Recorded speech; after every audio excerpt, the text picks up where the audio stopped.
À 15 ans, j'étais fatiguée de vivre. Sans doute faut-il être si jeune pour se sentir si vieux. Privée de cette main qui m'a retenue, je me serais laissée glisser jusqu'au suicide. Cette mort qui me tentait, séduisante, apaisante. Trappe dérobée où j'aspirais à m'enfourner avec discrétion afin de mettre un terme à ma douleur. De quoi souffre-t-on à 15 ans ? De ça, justement, d'avoir 15 ans. De ne plus être un enfant et pas encore un homme. De nager au milieu du fleuve, une rive quittée, l'autre non rejointe, buvant la tasse, coulant, remontant, luttant contre les tourments du courant avec un corps nouveau qui n'a pas fait ses preuves, seul, suffoqué. Violent mes 15 ans, rude, la réalité frappe, entre, s'installe et trucide les illusions. Oui, la traversée de l'adolescence est une épreuve et peut-être certains d'entre vous auront-ils reconnu celle dont nous parle Éric Emmanuel Schmitt, la sienne, et si proche de tant d'autres dans son livre « Ma vie avec Mozart ». Qu'est-ce que l'adolescence ? Pour nous les cliniciens, l'adolescence est effectivement un âge intermédiaire qui se situe entre l'enfance et l'âge adulte, certes, mais ce n'est pas seulement cela.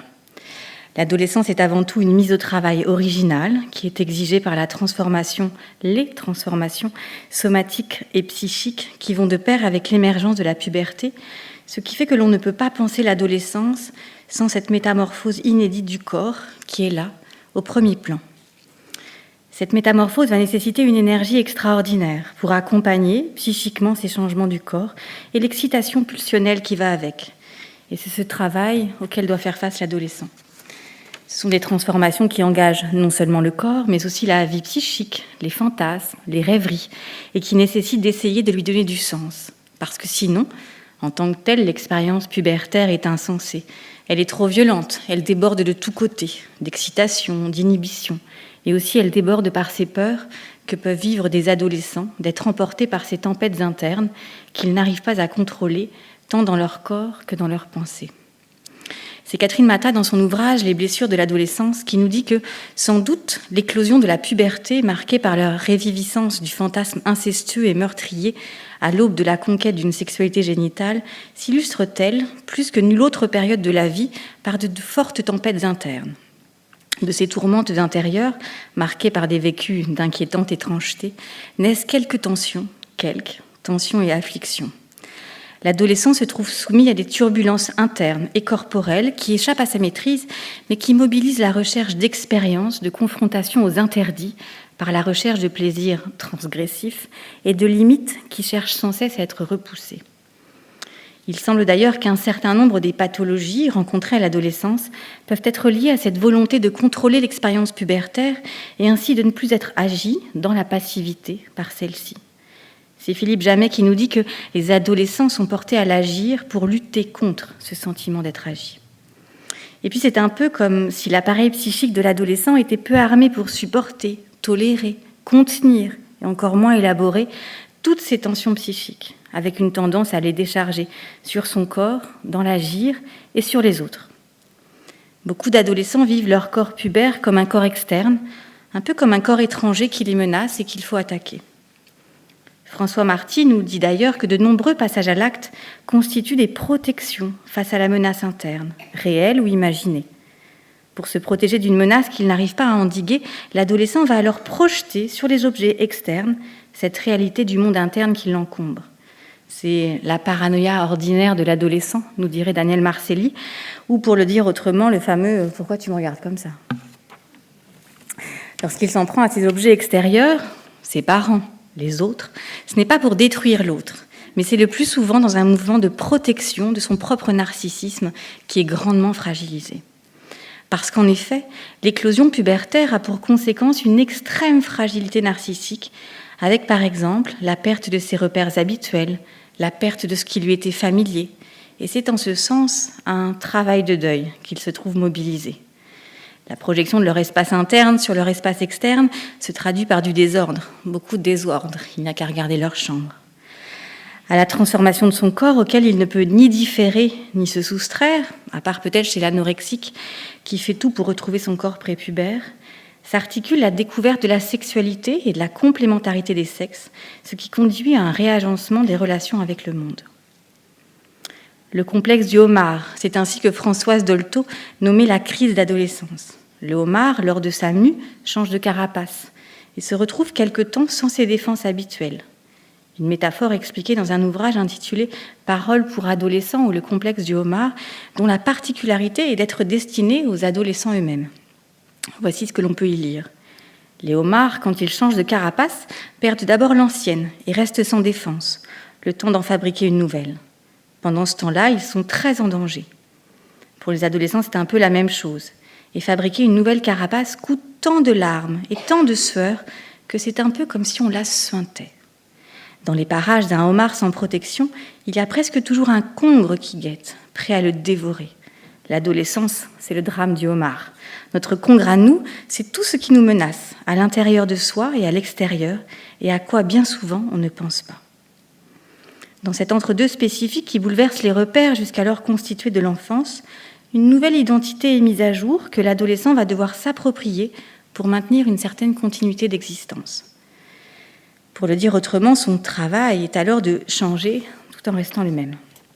En fait, c'est comme si l'adolescent avait à non seulement se confronter aux transformations physiques imposées par le changement pubertaire, le corps est, comme nous l'avons dit, un lieu à la fois familier et étranger, et cette perte de repères éprouve son sentiment continu d'existence. Vous savez, ces pieds qui ne cessent de grandir, cette voix que l'on ne reconnaît plus, cette pilosité qui s'installe, les contours de ce visage qui n'est plus tout à fait le sien. Vous savez. Il a également à découvrir une sexualité génitale qui implique à minima d'accepter ce nouveau corps et d'élaborer les enjeux de cette sexualité. Mais il a aussi à se repositionner par rapport aux parents, dans une distance souvent délicate à trouver pour accéder à une identité sociale nouvelle. Retenons donc que c'est un temps décisif, marqué par l'intensité des mouvements psychiques complexes et qui amène à de profonds remaniements dans sa relation à ses objets premiers d'amour, les parents. C'est Étienne Seigneur qui dira, je l'ai entendu dire, que pour l'adolescent, dans sa relation à ses parents, ça consiste à pouvoir se décoller sans se déchirer, pouvoir être autonome sans être seul, pouvoir perdre, renoncer et être déçu. C'est donc une période où la question du lien et de la dépendance à l'autre, les parents toujours, se pose de façon douloureuse et parfois assez bruyante. Alors évidemment, la survenue du cancer chez un parent à l'adolescence va venir compliquer une situation qui était déjà compliquée. La maladie, avec l'angoisse qu'elle génère, va venir rencontrer le processus adolescent dont nous venons de parler, qui lui-même s'organisait sur une histoire personnelle, familiale, singulière. Avec la survenue du cancer chez son parent, toutes les questions auxquelles l'adolescent est confronté, le choix des études, l'accès à la maturité sexuelle, ses valeurs propres, peuvent alors se poser différemment, ou plus exactement, le faire traverser ce processus adolescent différemment. La maladie du parent peut amener l'adolescent à mettre de côté, non pas les transformations liées à la puberté, parce que ça, le corps change et on ne l'arrête pas, mais à faire taire, ou plus exactement à remettre à plus tard, la nécessité du remaniement des liens avec les autres et avec ses parents en particulier. L'adolescent peut alors choisir de ne pas aggraver une peine déjà lourde et à protéger ses parents de ces attaques en entravant tout mouvement de séparation ou de subjectivation, parce qu'il est alors plus difficile pour lui de se désengager du lien aux objets oedipiens. Et puis parfois, au contraire, l'adolescent s'agite et la métaphore de la tempête convient mieux. Je laisse la parole à Hélène Robert qui va nous présenter des situations cliniques pour illustrer ces replis et ces tempêtes. Alors, je vous propose de partager effectivement des situations cliniques rencontrées dans ma pratique qui sont pour certaines venues interroger, il y a plus de 10 ans maintenant, l'intérêt de créer un dispositif groupal, familial pour les patients, par ailleurs parents, atteints d'un cancer.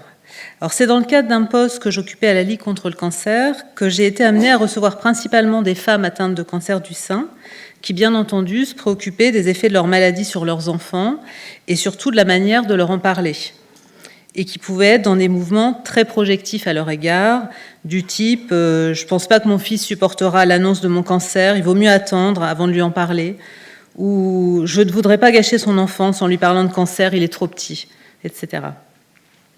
Il faut dire que face à la charge traumatique dont l'annonce est porteuse, il faut aux parents le temps de retrouver leur capacité de penser pour être en mesure de dire ce qui les atteint là et qui touche aussi tout le groupe familial. Et les inquiétudes se tournent souvent en premier lieu vers les plus petits de la fratrie, supposés parfois bien trop jeunes pour comprendre, et qu'il est insupportable pour les parents d'imaginer sitôt orphelins de père ou de mère. Les aînés, collégiens et lycéens, seraient pour leur part, selon les représentations parentales, susceptibles d'avoir plus de ressources pour recevoir l'annonce du cancer, être bien sûr plus matures, avoir également des amis qui pourront les soutenir, et peuvent aussi être attendus comme ceux qui pourront aider un peu à la maison, prendre le relais auprès des petits frères et sœurs. Or, la difficulté à se retrouver pour parler est parfois plus importante justement avec des adolescents déjà engagés dans leurs propres tourments, ayant déjà amorcé un processus de séparation et parfois déjà très en conflit avec leur père ou leur mère. Et les parents peuvent se sentir assez démunis face à cet enfant-là, qui parfois ne pourra rien exprimer de ce qu'il ressent au fil de la maladie, parce que cet événement du cancer ajoute une tempête supplémentaire à tous les remaniements internes en cours et qu'il n'est pas possible de tenir toutes les voiles en même temps. Dans un récent livre d'Alain Braconnier, destiné à un large public et qu'il a intitulé « Les parents aussi ont besoin d'amour », il parle du miroir qu'est l'enfant pour ses parents, des mouvements d'identification de l'enfant à ses parents. Et concernant le devenir adolescent de l'enfant, il rappelle qu'on sait combien les parents peuvent souffrir de ne plus voir chez leur enfant un reflet d'eux-mêmes, car les adolescents manifestent un indéniable besoin narcissique, donnant au miroir le moyen de ne réfléchir que leur propre image, car ils ne veulent plus voir dans le miroir le reflet de leurs parents. Les parents, en le regardant, ne se reconnaissent plus eux-mêmes facilement. Ils ne retrouvent plus dans cet ado, garçon ou fille, l'enfant qu'ils avaient imaginé auparavant. Et comme l'adolescence n'est pas marquée par la tempérance, on peut retrouver des réactions marquées par la dimension excessive propre à cette période de la vie, que ce soit dans une polarité froide, celle d'un trop grand silence, ou d'une polarité trop brûlante et bruyante. C'est de cette dernière dont je vais partir en vous présentant une situation clinique qui est venue questionner l'intérêt d'orienter les patients vers un dispositif groupal familial, en particulier dans les débuts de leur traitement. Alors, il s'agit d'une femme d'une 50aine d'années qui, lorsqu'elle sollicite un entretien, est déjà engagée dans les traitements depuis près d'1 an. Elle a dû subir une mammectomie et supporte difficilement le nouveau protocole de chimiothérapie, dont les effets secondaires sont pour elle très éprouvants. Elle se sent déprimée, seule. Elle n'est pourtant pas sans amis, ni célibataire, ni sans enfant. Or, celui qui serait à la source de son sentiment de solitude et qui va occuper tout son discours, c'est celui qu'elle appelle son petit dernier, le prénommant rarement comme s'il n'avait pas une identité suffisamment différenciée d'elle. Mais je l'appellerai ici Max. Elle est par ailleurs mère de 3 autres enfants, de 23, 20 et 18 ans, mais qui ne vivent plus maintenant au domicile, étant en formation ou travaillant. Quant à son mari, elle partage déjà une longue histoire avec lui, puisqu'ils se sont rencontrés au collège, juste après qu'il ait perdu sa mère d'un accident. Ils s'entendent a priori très bien, se sont toujours soutenus, mais ne se voient plus beaucoup maintenant en semaine, en raison de ses nouveaux déplacements professionnels. Alors pour en revenir à Max, elle décrit avec lui une sorte d'idylle jusqu'à ces derniers mois. Or, depuis son entrée en 3e, elle ne le reconnaît plus. Il serait devenu, selon elle, un vrai petit con qui n'en fait qu'à sa tête. Elle lui a pourtant, comme il lui semblait le mieux pour ses enfants, toujours tout dit, tout expliqué, et le diagnostic de son cancer n'a pas fait exception, allant jusqu'à lui montrer par la suite la cicatrice de sa mastectomie. Elle tenait, comme elle y insiste, à ne rien lui cacher, elle qui s'est trouvée victime de beaucoup trop de secrets quand elle était enfant. Elle a dû effectivement être placée en foyer, en fin de maternelle, sans avoir jamais compris, disait-elle, pourquoi son père n'avait pas empêché le placement, alors que lui n'était pas, à la différence de sa mère, alcoolique. Mais cette question, même devenue adulte, elle n'a jamais adressée à son père, tentant de tenir coûte que coûte une certaine idéalisation de cette figure paternelle. Or Max, dans cette histoire maternelle, est comme elle, le dernier-né de la fratrie, l'enfant merveilleux chargé de réparer les blessures affectives, celui auquel sa mère dit tout, même ce qu'il n'a pas le temps de penser par lui-même, de formuler dans sa tête. Les réponses arrivent avant les questions, comme le lait dans la bouche avant la faim. Il faut que cet enfant-là ne manque de rien, ce qui donne, comme vous l'entendez, à cette relation mère-fils une coloration incestuelle.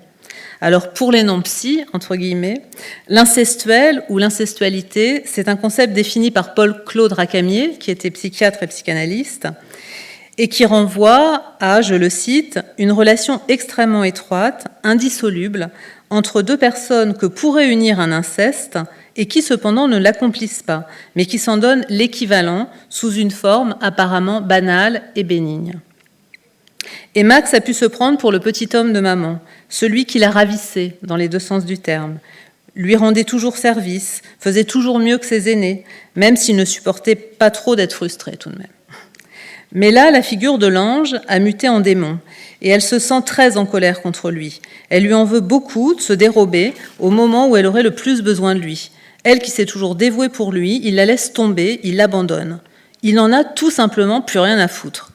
C'est ainsi qu'elle le dira à plusieurs reprises, et avec un ton qui paraît mêlé, rage et désespoir.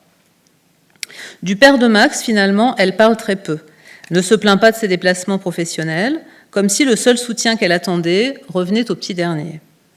Et dans son entourage, tout le monde s'indigne, semble-t-il, ses sœurs, ses voisines, toutes prêtes à secouer Max, à tenter de ramener à la raison ce fils indigne. Or, Max, lui, sort, n'est jamais à la maison, dort chez des copains, ne lui dit pas où il va, ni ce qu'il fait, il est hors de contrôle. Il disparaît tout le temps et ne revient à la maison que lorsque son père est là. On comprend que dans cette configuration, le surgissement de la puberté et la possibilité de mise en acte des fantasmes incestueux, assortis à cet agrippement presque passionnel de cette mère à son fils, provoque la fuite de Max. C'est du moins l'issue qu'il a trouvée, à l'instar de son père, qui, pour d'autres raisons, lui partait en déplacement. Il a fallu beaucoup d'entretien, bien sûr, pour que la mère de Max puisse envisager que les changements de comportement de son fils n'étaient pas la preuve de son indifférence, mais d'une relation de trop grande proximité et de ses angoisses à lui face à la maladie, l'ayant conduit à s'éloigner trop brutalement. C'est lorsque la mère de Max a pu faire le lien entre l'abandon qu'elle avait eu à vivre enfant lors de son placement en foyer et ce qu'elle revivait là avec Max, attendu en place d'adulte et de parents censés lui ne jamais l'abandonner, qu'elle a pu sortir des mouvements presque haineux qu'elle ressentait envers son fils et qui continuaient à épargner son propre père.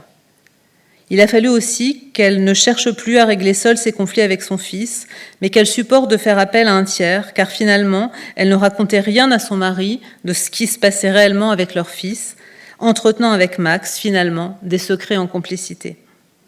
Quand elle est parvenue à ce que son mari ne soit plus hors circuit, et que son fils est aussi un père qui reprenne sa place, cela a permis une reprise du dialogue avec Max, qui, au regard de l'évolution défavorable du cancer de sa mère, qui malheureusement en est décédé, a accepté de rencontrer un psychiatre avec son père, accompagnement qui a pu se poursuivre pour Max après le décès de sa mère.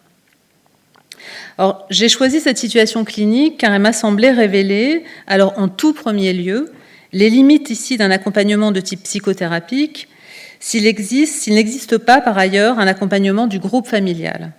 On peut penser en effet qu'un dispositif groupal réunissant des fratries dont un parent est atteint de cancer, tel que celui initié par Nicole à Villejuif en 1994 et que nous avons implanté à Tours en 2011, aurait peut-être pu éviter la mise en place de comportements de fuite défensifs, tant de la part de Max que de sa fratrie et de son père, en permettant l'inscription dans un espace tiers pour cette famille, afin que la parole circule bien plus tôt autour de cet événement de la maladie.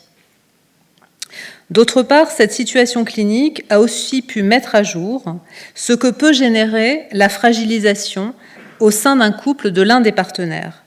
Car la mère de Max aimait à présenter son couple comme deux malheureux tombés amoureux. On croirait une fable de La Fontaine. Et vous voyez que c'est au moment où sa femme est inscrite dans un nouveau protocole de chimiothérapie, qu'elle supporte très difficilement, au moment où elle se déprime, au moment où la question de la sortie possible et vivante de ce cancer se pose, que le père de Max va prendre le large en partant de plus en plus en déplacement, lui qui a perdu sa propre mère très brutalement à l'âge de 15 ans. L'équilibre d'un couple, plus encore lorsqu'il est déjà fragile avant le cancer, peut en cela totalement vaciller. Nous pouvons rencontrer en effet des couples qui se séparent lorsque celui qui avait toujours été l'objet d'étayage de l'autre devient vulnérable, voire s'effondre, et où des adolescents ont à vivre non seulement les changements inhérents au surgissement de la maladie chez un parent, mais l'effondrement dépressif de l'autre parent qui se sent perdu, voire décide une séparation de couple susceptible d'être assortie, évidemment, de déménagement, de changement d'établissement scolaire, synonyme de catastrophe. Par conséquent, il ne faut jamais oublier dans quelle histoire parentale, transgénérationnelle, s'inscrit l'enfant avant même sa naissance. Pour Max, c'est sur ce terreau de carence affective et de traumatisme qu'il est né, ce petit dernier dont il n'était pas possible pour sa mère de se séparer. Alors, dernière remarque toujours en lien avec Max, lorsque des patients font part des comportements de fuite de leurs enfants adolescents, les réactions de l'entourage sont souvent assez moralisatrices, de par la compassion suscitée bien plus par l'adulte malade, auquel les autres adultes s'identifient, que par l'adolescent perdu, déboussolé, qui s'étourdit parfois dans des fêtes et le recours aux drogues, pouvant être jugé comme l'écervelé de service qui ne pense qu'à s'amuser. Christiane Joubert, qui est thérapeute familiale, nous rappelle que les parents ont aussi à gérer leurs éprouvés d'envie et de rivalité narcissique face à l'excitante jeunesse de leur adolescent. Pour certains parents, se retrouver malades, vulnérables, alors qu'ils s'étaient toujours inscrits en lutte contre leur propre fragilité, cela peut venir nourrir plus ou moins d'agressivité à l'égard de leurs enfants adolescents, et qui, en plus, désidéalisent leurs parents et investissent avant tout leur groupe de pairs. Alors bien entendu, lorsque les manifestations transgressives sont trop bruyantes, on peut se dire que nous sommes au-delà de la simple crise d'adolescence, mais qu'il s'agit d'adolescents en crise et dans une souffrance aiguë qui demande à être entendus par des adultes et non jugés sous un angle moral. Il faut aussi aux soignants, surtout aux mêmes parents d'adolescents, rester vigilants lorsqu'un parent malade avance que ça va, sa fille ou son fils adolescent n'a pas l'air du tout préoccupé, il n'y a que les copains qui comptent, pour ne pas se dire trop vite, en place de soignants, parents, « Ah ouais, je vois le genre, j'ai le même à la maison », et que ça vienne clore l'échange.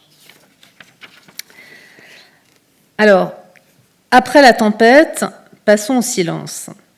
Voyons maintenant ce qu'il en est de ces adolescents sans bruit ni fureur que j'ai retrouvés chez plusieurs patients adultes à mon cabinet, mais dont la demande ne concernait pas initialement, du moins consciemment, la perte d'un de leurs parents à l'adolescence. Alors, il y a d'une part cet homme qui consulte parce qu'il ne comprend pas pourquoi il se sent aussi déprimé depuis sa séparation avec sa femme, alors qu'il partageait tout à fait sa décision. Il trouve ses réactions de tristesse totalement disproportionnées. Pleure de longues heures, n'arrive plus à lire, se déconcentre trop vite au travail et découvre qu'il ne supporte pas du tout d'être seul. C'est ce qui lui apparaît le pire à supporter. Or, cette expérience de la solitude, il a eu très souvent à la vivre enfant, car sa mère a été malade de longues années, atteinte d'un cancer dont elle est décédée lorsqu'il était au lycée.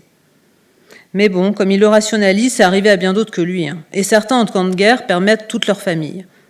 Il ne va même pas se plaindre d'avoir perdu qu'un seul parent. Il y a donc d'emblée une banalisation massive de cet événement de la maladie de sa mère, enfant, puis de la mort de sa mère à l'adolescence. Mais de souvenirs, il dit ne pas en avoir vraiment. C'est comme une page blanche.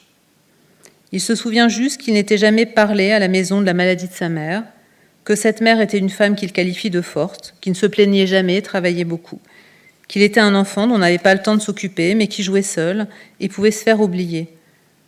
Et ça, c'est terrible en place d'enfant de se faire oublier. C'est comme celui qui se cache et que personne ne cherche.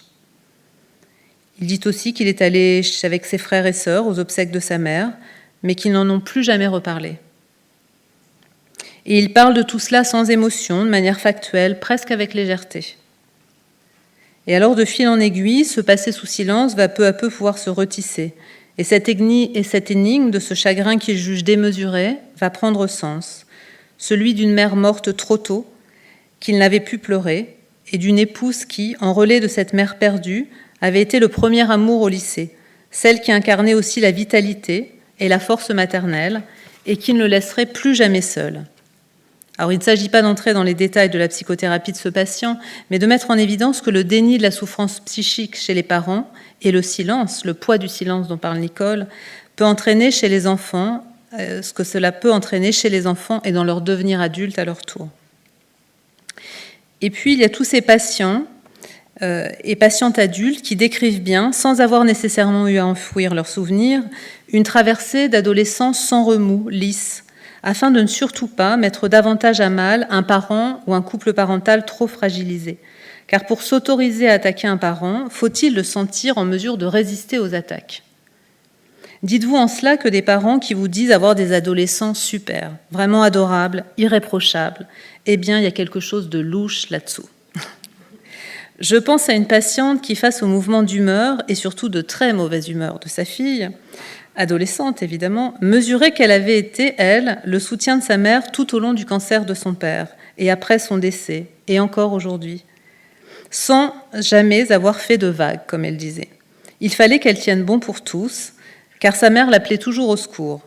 Elle ne s'autorisait pas, de fait, à sortir avec des amis, car elle se culpabilisait de laisser sa mère seule. Culpabilité qui restait présente à l'âge adulte lorsqu'elle partait en vacances et qu'elle ne pouvait que penser « je vais tout de même pas laisser maman toute seule aussi longtemps ». C'est cela, se trouver parentifié, endosser des responsabilités qui ne sont pas censées vous revenir, dans une inversion des places. Alors vous comprenez que lorsqu'un parent est atteint d'une maladie potentiellement létale, comme un cancer, c'est tout le groupe familial qui se trouve effracté. C'est pourquoi il importe de proposer des dispositifs qui permettent de réunir l'ensemble de la famille et qui n'excluent pas, bien entendu, que certains puissent par ailleurs engager une psychothérapie individuelle ou une psychanalyse. Et cela concerne certes les enfants dont un parent est atteint de cancer, mais on peut penser que ça concerne aussi tous les enfants dont les parents peuvent, par exemple, être atteints de maladies dégénératives, de CEP, de SLA. Je profite qu'il y ait des internes ou des jeunes étudiants en médecine par rapport à leurs projets futurs, mais aussi les enfants dont les parents ont eu un AVC, qui sont dialysés. Hein. Il y a plein d'autres situations dans lesquelles on pourrait bien sûr mettre en place des groupes pour les enfants, comme on le fait pour ceux qui ont un parent atteint de cancer. Alors, pour clore notre exposé, je vais vous parler cette fois en direct d'un tout jeune adolescent, non au travers du discours de sa mère ou de souvenirs d'adulte, avec l'appui de deux de ses dessins. Alors, il s'agit d'un garçon de 12 ans que je vais prénommer Tom, et qui avait participé à la première séance du groupe Questions d'enfants à Tours, après que ses parents aient certainement un peu insisté pour l'y inscrire, et qui n'a pu venir à la seconde et dernière séance en raison du décès, qui était assez inattendu, de son père. Sa mère m'a donc contacté pour que je le reçoive à sa demande, alors qu'il n'avait quasiment rien dit lors de la séance de groupe, mis à part dans ses attitudes infraverbales.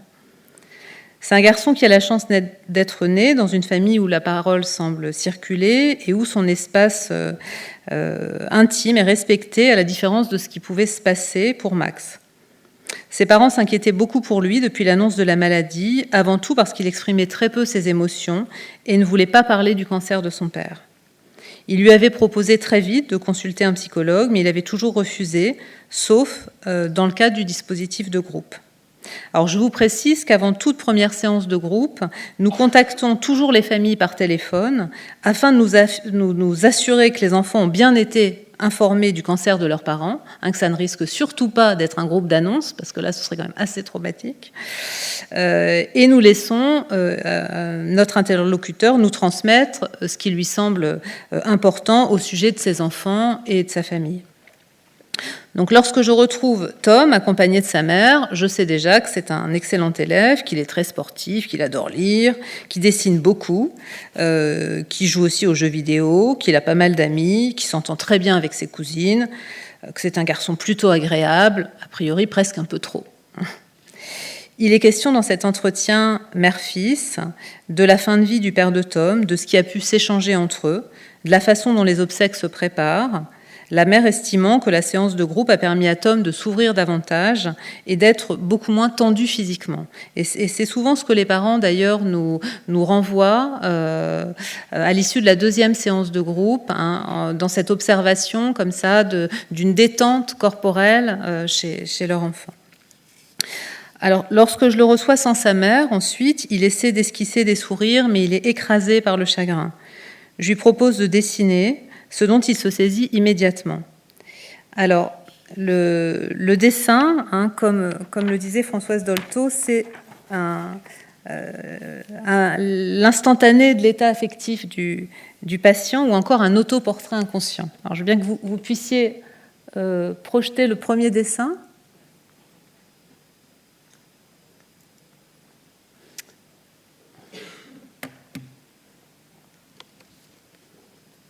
Ou c'est moi qui dois appuyer sur un...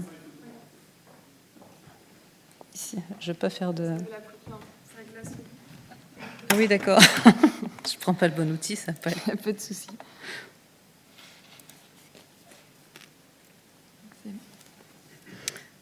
Voilà.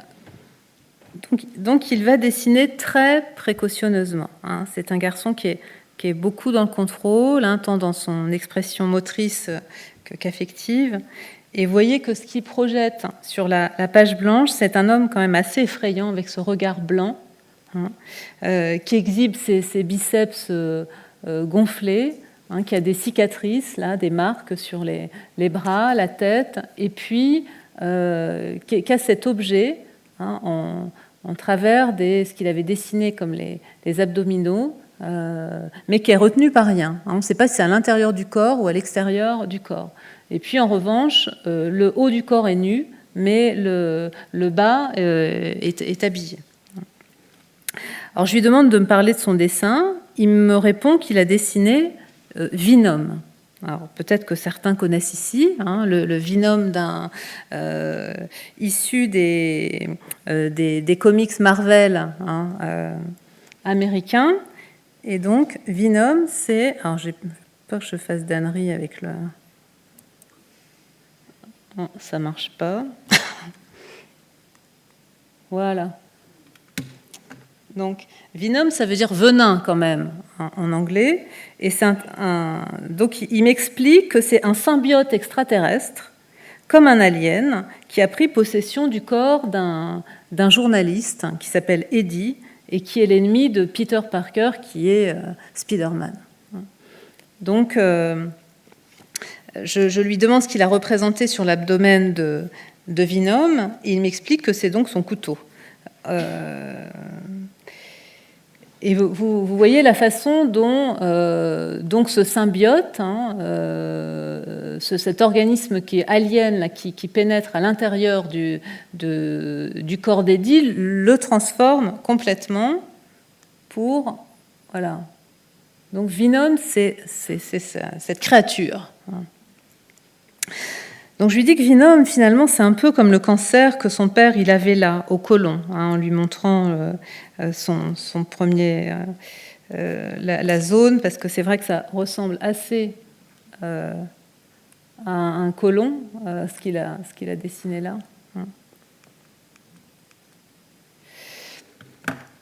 Comme si son père avait été attaqué par un Venom à l'intérieur de lui. Il me répond que oui, c'est vrai, mais son père était quand même fort avant. Donc, on voit que ce qui figure là, c'est bien à la fois, peut-on penser, une projection de la force virile, voire de la toute-puissance, mais aussi de l'atteinte interne, de ce qui fait castration dans la réalité pour son père malade, qui était atteint d'un cancer du côlon et auquel il s'identifie. Et c'est aussi lui, Tom, qui voudrait se convaincre qu'il est suffisamment fort pour se protéger de tous les Venoms et des potentielles mesures de rétorsion au plan fantasmatique. Et c'est à l'appui de ce dessin qu'il va parvenir à parler de ce qu'il partageait avec son père, surtout le sport, où son père était très fort. Il insistait sur le fait que son père, il était vraiment très très fort. Ils couraient tous les week-ends ensemble avant la maladie. Mais après, à cause de ce cancer, son père, il ne pouvait plus courir. Il a maigri aussi. C'était triste de le voir comme ça. Ça lui ressemblait pas. C'était comme un autre papa. Or, comment se sentir suffisamment solide quand on entre dans l'adolescence avec un père qui devient aussi vulnérable et sur lequel un jour il n'est plus possible de s'appuyer dans la réalité? Or, tout dépend bien sûr de la solidité des fondations affectives et des enveloppes narcissiques, tout dépend de la sécurité interne et des bons objets intériorisés. Alors, à la suite de ce premier dessin, Tom, il va dessiner des tenues de chevaliers en côte de mailles, des boucliers, des casques, qui témoignaient aussi du renforcement, comme ça, du besoin de renforcement des barrières narcissiques, et où on s'éloignait de cette fausse peau, de cette musculature d'alien. Donc, je l'ai reçu pendant quelques mois, et au fil des séances, ce sont ces relations avec les autres dont il va de plus en plus parler, et ceux auprès de qui il pouvait s'appuyer, hein, les adultes qu'il rencontrait dans sa famille et qui pouvaient être un oncle, un parrain, qui prenait presque comme ça la place de substitut paternel et chez lesquels il demandait beaucoup à aller. Hein. En plus, il avait des cousins-cousines avec lesquels il avait de très bonnes relations. Donc ça, c'est son dernier dessin. Qui a été réalisé 4 mois après le décès de son père, donc qui n'a rien à voir, vous voyez, avec le Vinum de la toute première séance. Donc il est pour la première fois en couleur et il représente beaucoup plus un être humain, même s'il a des oreilles pointues. Et Tom va me dire qu'il a dessiné Link. Alors j'imagine que ça parle à certains d'entre vous. Alors Link, c'est pas venin, mais c'est lien en anglais, hein, donc c'est déjà quand même mieux.